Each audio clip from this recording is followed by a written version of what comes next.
and the thing kept making noises, and finally it fucked up. So that night I remember going up on stage. I was laughing my ass off because I was high. I went up on stage and I fucking said, you know, it's great to be in Yakima. I went to my hotel room. It was a massage bed. I put a quarter in it. I woke up with a thumb in my ass. Like something stupidly. Oh, because the Palm Spring. That's how bad I was, people. That's what I'm trying to say to you.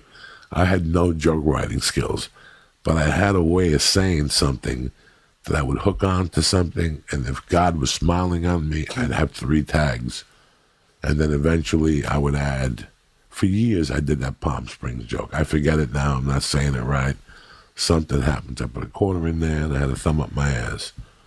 That's the Palm Spring of Washington. I don't know. Bro, we all go through a lot of suffering. Please forgive me for that joke, but that's just to let you know I was no fucking Picasso and you got to stay with it, you know. Where's my man at? For years, I had to follow Paul Mooney at midnight. When I was on the 7-year mark of comedy, I became a regular at the Comedy Store. And she would put me on 4 nights a week at 12:45 to 1 o'clock to 1:15. And it was hell late. You were going up for 4 people. You couldn't believe you were finally at the Comedy Store, but you didn't get the meat and potatoes of the audience every night. And then she started liking me, Mitzi Shaw. I was always around when she was around. She'd watch me, and she'd giggle. I was always down there on Sunday nights. I drove the van. By the way, happy 46th anniversary to the Comedy Store. Without you, I'd have no fucking nothing. I'd be in prison right now. So thank God the Comedy Store opened, and I was blessed to be in a part of it since 1997, man. I'm really lucky that they made me a regular, because Lee, nothing else would have made me stay here.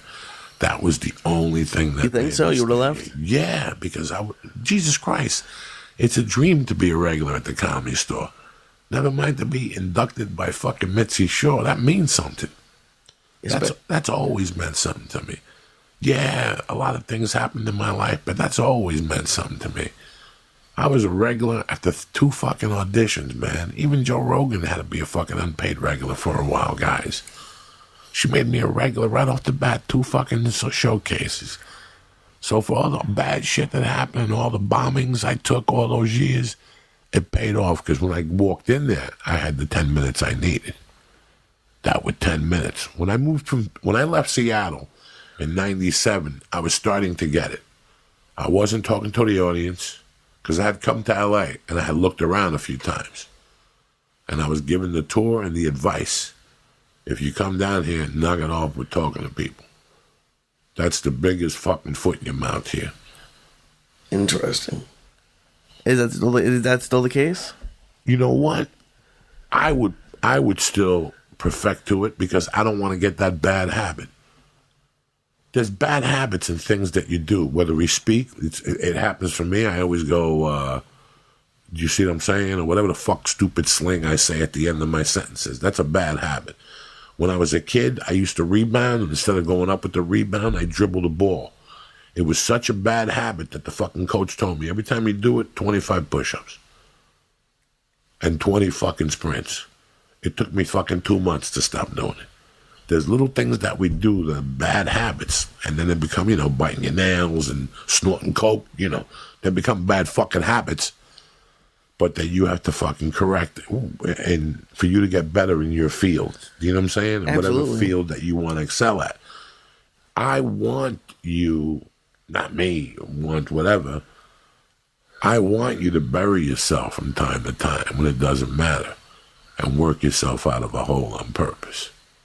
It's hard now because I'm only doing 5 minutes most of the time. That's it. I want to do great. So what you want to do is you want to go up there with a topic. Right. And remember, because you in your house writing is completely different when you have 20 eyeballs staring at you. Exactly. You follow me? Me telling you to give me your money like this and me telling you with a 45 bazooka in my fucking hand. Watch how quick you'll give me your wallet. Correct or not correct? Absolutely. So it applies the same to writing comedy sometimes. Sometimes it's good to go on a limb up there just to test your mind. And you may come up with a fucking gem that changes the whole thing. That came out because it was supposed to be there. You said it. It came out from inside you under pressure. Well, it is weird because one of the worst sets I had ever was earlier this week before I went up and did Sam Tripoli's room, because I was trying to go through like a set list beat by beat and just memorize it rather than just do it. And it was I had more of an improvised show. I mean, I was still doing the material that I'd written, but I wasn't all right, A, B, C, D. And it was weird that the more I try to control it, the worse it goes sometimes. Well, here you go. And this material, and this podcast doesn't apply to just comedians. This applies to salesmen. This applies to attorneys. This applies to anybody that we make a living in a weird sort of way. You have to experiment, guys. Plain and fucking simple. Yeah. And you got to learn what works for you. But guess who pushes you in your career? It's not your boss. It's not your mom because, you're the first generation immigrant. It's got to be you. So sometimes you have to put yourself in an awkward position. I may have to do something tomorrow at 10 in the morning, right? Remember college. What do you think you go to college for? To teach you how to cram. You think they want to teach you how to cram? Cramming is something that if you get good at in your life and you know how to handle, your life will be great. Because you know what cramming is? Doing it all at once? Lacking of organization. Right. It doesn't take till your third semester in high school or your sophomore year. I got it my 8th grade year. When? After I got left back. Hello, it was too fucking late. So basically, you go to a fucking class, you take notes, you listen to the teacher, okay? You do the assignments, and every week, if you knew this going in, you would go over the material, wouldn't you, Lee? Yeah. Every Friday and Saturday, instead of dicking around for an hour, watching TV and hanging out with your friends. If you went over that material on Saturday and Sunday, when the quarterlies came, it would be a lot easier for you. You didn't have to go back and start from scratch like a Mama Luca de Ye and study all over again. But it took me years. It took me getting left back to figure it out like that. Well, guess what? The same thing works for comedy. We're going in like fucking Marines. You understand me? Welcome to church, motherfucker.